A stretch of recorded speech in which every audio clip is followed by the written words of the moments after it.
Movie शुरू होती है सन 1918 में, जब पूरी दुनिया में स्पेनिश फ्लू फैला हुआ था। और इसी दौरान एक वार में हमारे मेन कैरेक्टर को देखते हैं जिसका नाम थॉमस होता है, जो दुश्मन के हमले में कहीं दूर जाकर गिरता है और उसे एक लड़की का चेहरा दिखाई देता है जो उसको उसके नाम से बुला रही होती है। अब वॉर ख़त्म होने के बाद मेन कैरेक्टर की आँख खुलती है, तब वो लाशों के ढेर में होता है जिसे एक बूढ़ा आदमी उठाता है और सीन यहीं पर कट हो जाती है। और अब हम देखते हैं हंगरी के एक बाजार को, जहाँ वही बूढ़ा आदमी लोगों को कहानियाँ सुना रहा होता है। और अब हम वहाँ उसी लड़की को देख सकते हैं जो किसी बोर्ड को देख रही होती है जिस पर मरे हुए इंसानों की तस्वीरें लगी होती है। और वो उस फोटो को खींचने वाले के पास चली जाती है जो थॉमस होता है। और अब उस लड़की से पता चलता है कि वो किसी गांव की लड़की है जिसके गांव में बहुत सारे लोग स्पेनिश फ्लू के कारण मर गए हैं। और जो कि वो लाशों की तस्वीर लेता है तो वह उसके साथ उसके गांव के लिए निकल पड़ता है। और रास्ते में एक आदमी उसके साथ बात कर रहा होता है जिसका नाम इम्रे होता है। और थॉमस उसको अपना नाम बताता है जिसे वो लड़की सुन रही होती है। अब थॉमस गांव में पहुंच जाता है जहां के लोग उसे कुछ अजीब लगते हैं। और अब थॉमस को इम्रे किसी मार्कसा के पास ले जाता है जहां वो रह सके, क्योंकि थॉमस उस गांव के मरे हुए लोगों की तस्वीरें लेने आया होता है। अब मार्कसा के घर में थॉमस खाना खाने के बाद बाहर में टहलने लगता है और वहाँ उसे ऐना दिखाई देती है जो अपने रिश्तेदारों की कब्र में जा रही होती है। और उसके साथ थॉमस भी चला जाता है। फिर ऐना से बात करते हुए पता चलता है कि ऐना की माँ नहीं होती और उसके पिता एक जंग में मारे गए होते हैं और वो अपने चाची के साथ रहती है। और अब रात हो जाती है जहाँ थॉमस अपने कमरे में सो रहा होता है और तभी किसी आवाज़ के कारण थॉमस की आंख खुल जाती है और थॉमस जाकर खिड़की को बंद कर देता है। अब उसे अपने कमरे के बाहर किसी के होने का एहसास होता है, पर वो दरवाजे को बंद करके सोने लगता है। पर फिर किसी तरह वो अपने कमरे से एक लालटेन लेकर बाहर आता है। वो हॉल की तरफ आता है और उसे कॉरिडोर से अजीब सी आवाज़ें आती है और वो कॉरिडोर में पहुंच जाता है जहां एक कमरे में मार्कसा सोई होती है। तभी उसे घर के ऊपर वाले हिस्से में किसी की दौड़ने की आवाज़ सुनाई देता है और थॉमस घबरा जाता है। फिर किसी तरह घर के ऊपरी हिस्से में पहुंचता है, पर वहां कोई नहीं होता और थॉमस अपने कमरे में जाकर दरवाजे को बंद करके सो जाता है, पर उसे एक परछाई देख रही होती है। अब अगले सुबह थॉमस मार्कसा को कहता है कि रात को वो आवाज़ें क्या थी, तो मार्कसा बात को टाल देती है। अब वहाँ इम्रे आ जाता है और उसे अपनी मरी हुई बहन की घर में काम करने के लिए ले जाता है और हम वहाँ उस परछाई को देखते हैं। अब थॉमस अपने कैमरा वहाँ लगाने लगता है और वहाँ दो लड़के एक एक करके सभी लाशों को लाने लगते हैं। अब थॉमस उसकी तस्वीर लेने लगता है और तभी वहाँ ऐना आ जाती है और वो थॉमस के काम की तारीफ़ करने लगती है। और ऐना बता रही होती है कि वो जब पैदा हुई थी तो उसकी सांसें रुकी हुई थी। जब ऐना ये बता रही होती है तो उसके सामने जो लाश रखी होती है वो अचानक से हिलने लगती है, पर थॉमस और ऐना उसे देखते हैं उसके पहले सब शांत हो जाता है। फिर ऐना थॉमस के तस्वीर के कलेक्शन को देखने लगती है। तभी उसे कमरे की चिमनी से कुछ आवाज़ आती है और अचानक से ऐना वहाँ से चली जाती है, पर थॉमस उसके पीछे दरवाजे तक जाता है। ऐना जब अपने घर जा रही होती है तभी उसका एक दोस्त मिलता है, पर वहाँ उसकी माँ आकर उसको ले जाती है और ऐना अपने घर चली जाती है और थॉमस उसके पीछे पीछे उसके घर को देखने के लिए जाता है। और तभी ऐना अपनी चाची को खाना खिला रही होती है जहाँ थॉमस उसे खिड़की से देख रहा होता है। और तभी अचानक से ऐना की चाची थॉमस को अजीब नज़रों से देखने लगती है। थॉमस अपनी खींची हुई तस्वीरों को निकाल रहा होता है, तभी उसे तस्वीर में एक परछाई दिखाई देती है। पहले बार में थॉमस को लगता है कि शायद गलती हुआ होगा, पर दूसरे बार भी वही तस्वीर होता है और सारी तस्वीरें में वो परछाई होती है और थॉमस कुछ और तस्वीर लेता है और अचानक से किसी की चीखने की आवाज़ आती है और सभी लोग किसी के घर के तरफ जा रहे होते हैं और थॉमस भी मदद के लिए चला जाता है। किसी क्लोरी नाम की लेडी के यहाँ आग लगी होती है। तभी सारे गांव वाले घर के दरवाजे को तोड़कर घर के अंदर जाने की कोशिश कर रहे होते हैं। वहाँ क्लोरी जलती हुई चिमनी के अंदर होती है और उस कमरे के दीवारों से पानी टपक रहा होता है और थॉमस उस लाश की तस्वीरें ले रहा होता है और जब उस तस्वीरों को थॉमस निकालता है तो उस तस्वीरों में भी परछाई होती है। अब वहाँ एना आकर कहती है कि मुझे पता है ये सब उनका ही काम है। फिर थॉमस सीधे उन्हें पूछता है कि तुम्हें क्या चाहिए, और वो उस कमरे की चीज़ों को फेंकने लगते हैं और ये सब देखकर एना डर जाती है और थॉमस उसे शांत कराता है। पर एना को लगता है कि ये सब मेरी गलती है। ये सोचकर थॉमस को गांव से जाने के लिए कहती है, क्योंकि उसके कहने पर ही थॉमस गांव में आया होता है। और ये कहते हुए वो अपने घर चली जाती है। अब रात को थॉमस उसे तस्वीरों को मार्कसा को दिखाने जाता है और थॉमस पूछता है कि वो यहाँ कब से हैं, पर मार्कसा उसे कुछ नहीं कहती। फिर थॉमस उसे कहता है कि मैं कल यहाँ से चला जाऊँगा। अब सोते समय थॉमस अपने बिस्तर से अचानक से ऊपर उठ जाता है। फिर तो थॉमस तुरंत से जाने लगता है, जिसे एना देख रही होती है और उसके साथ जाने के लिए आती है। पर थॉमस उसके आने से पहले वहाँ से चला जाता है और रास्ते में किसी जगह आराम कर रहा होता है। और तभी वहाँ एना हवा में लटकी मदद मांग रही होती है, पर ये सब थॉमस सपने में देख रहा होता है। अब सुबह हो जाती है, जहाँ एना मार्कसा के घर में होती है। तभी वहाँ थॉमस वापस आ जाता है और अब वो दोनों गांव वालों से परछाइयों के बारे में पूछने लगते हैं। सारे लोग बताते वही सारी पुरानी बातें हैं, पर वो जब किसी एमी नाम की लेडी के घर जा रहे होते हैं तभी रास्ते में उन्हें ग्लोरी का घर दिखाई देता है और वो वहाँ जाकर देख रहे होते हैं। तभी वो घर अचानक से हिलने लगता है और वो दोनों एमी के घर चले जाते हैं और वो भी उन्हें कुछ परछाइयों के बारे में बताती है। वो किसी जिटका नाम की लेडी से बात करने के लिए कहती है और वो जिटका के घर जाते हैं और जिटका बताती है कि उनके पति कैसे मरे, और वो ये भी बताती है कि जब उनके पति मरे तब उनके घर के दीवारों से पानी टपक रहा था और थॉमस उनके घर को देखने की बात करता है। और जिटका उन्हें ठीक है कहते हुए वो अपने मुर्गियों को खाना देने चली जाती है। फिर थॉमस और एना उनके घर के बेसमेंट में जाते हैं और वहाँ से आते समय थॉमस के बेसमेंट से निकलते ही वहाँ बेसमेंट का दरवाज़ा बंद हो जाती है, जहाँ एना अंदर ही रह जाती है। और बेसमेंट में एक परछाई होती है जो एना की ओर आ रही होती है और वहाँ थॉमस दरवाज़ा खोलने की कोशिश करता है, पर वो अपने जगह से हिल नहीं पाता और कुर्सी में बैठ जाता है।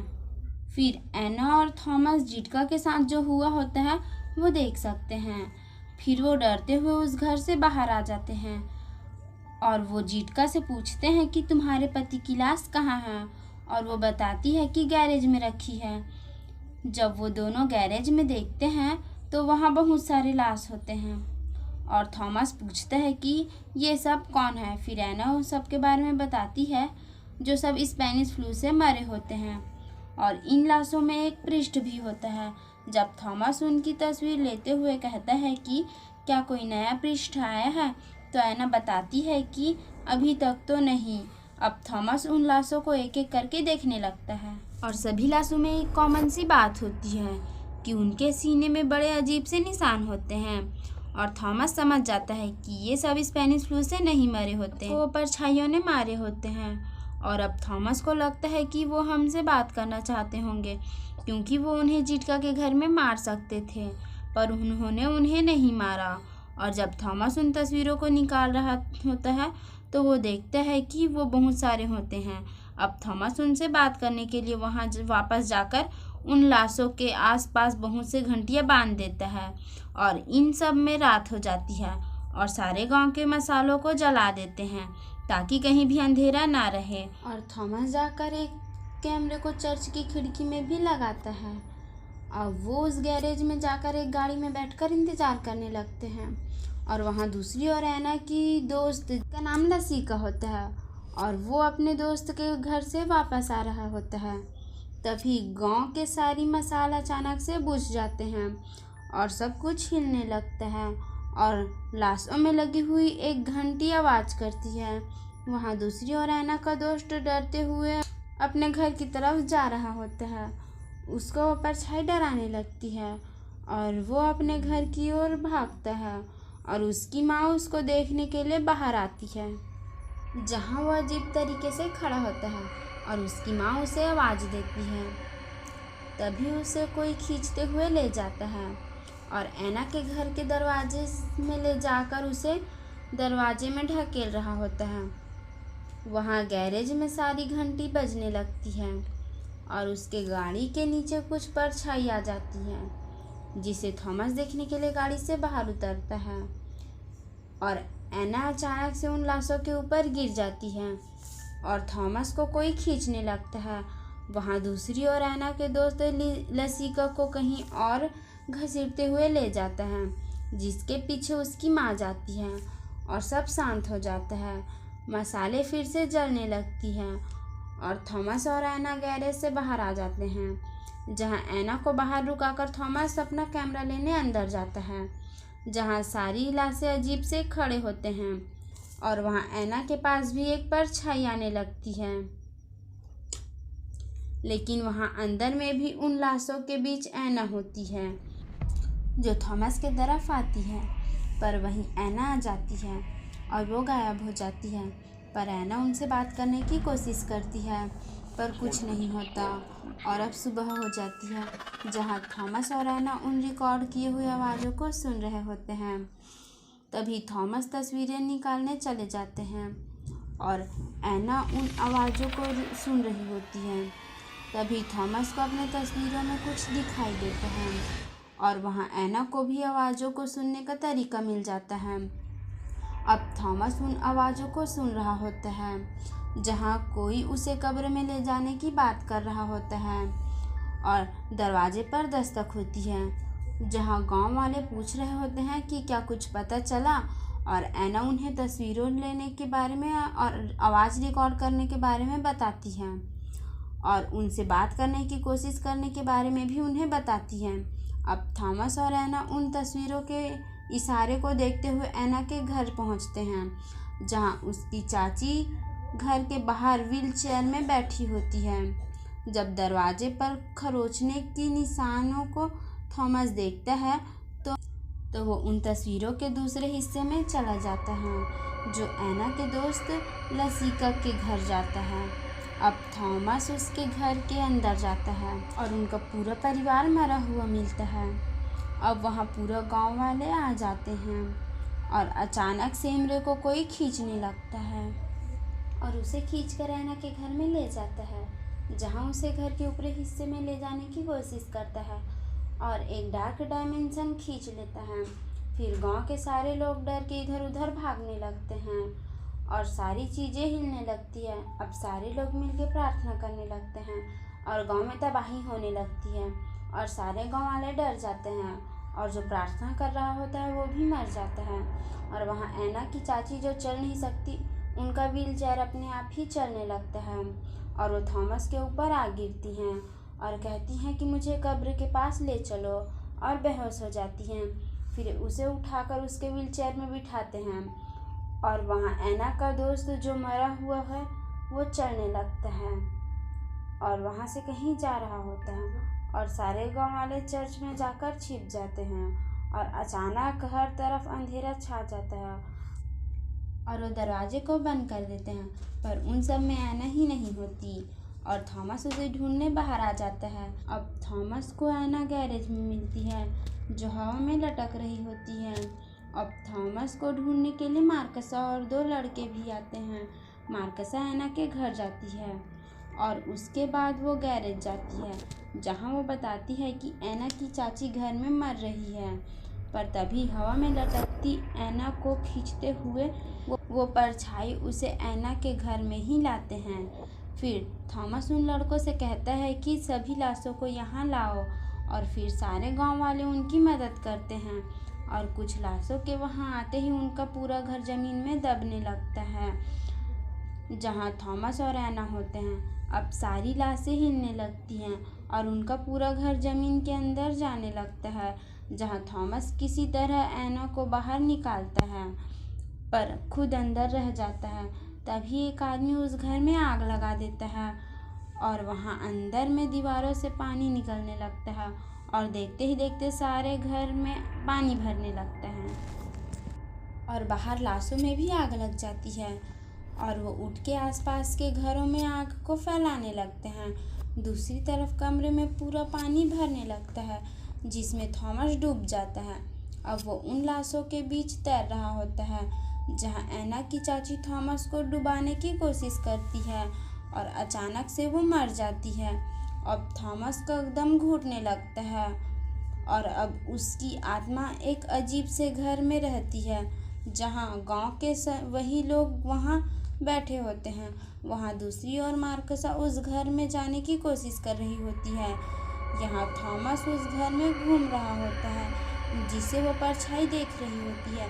अब थॉमस घर के कॉरिडोर में पहुँचता है, जहाँ एना की चाची थॉमस को डराने की कोशिश करती है और मार्कसा और गांव के कुछ लोग थॉमस को निकाल रहे होते हैं। वहाँ थॉमस को एक जगह पर एना हवा में लटकती हुई मिलती है और वो भी वहाँ जाकर लेट जाता है। फिर उसे एक परछाइयों से बनी हुए एक धुएं ले जा रहे होते हैं, जहाँ थॉमस को एना की आवाज़ आती है और वो उठता है तो उसके सामने एना रो रही होती है और वो काली परछाई वहाँ से चली जाती है। अब सुबह हो जाती है, जहाँ एना और थॉमस उस गांव से चले जाते हैं और ये मूवी यहीं पर ख़त्म हो जाती है।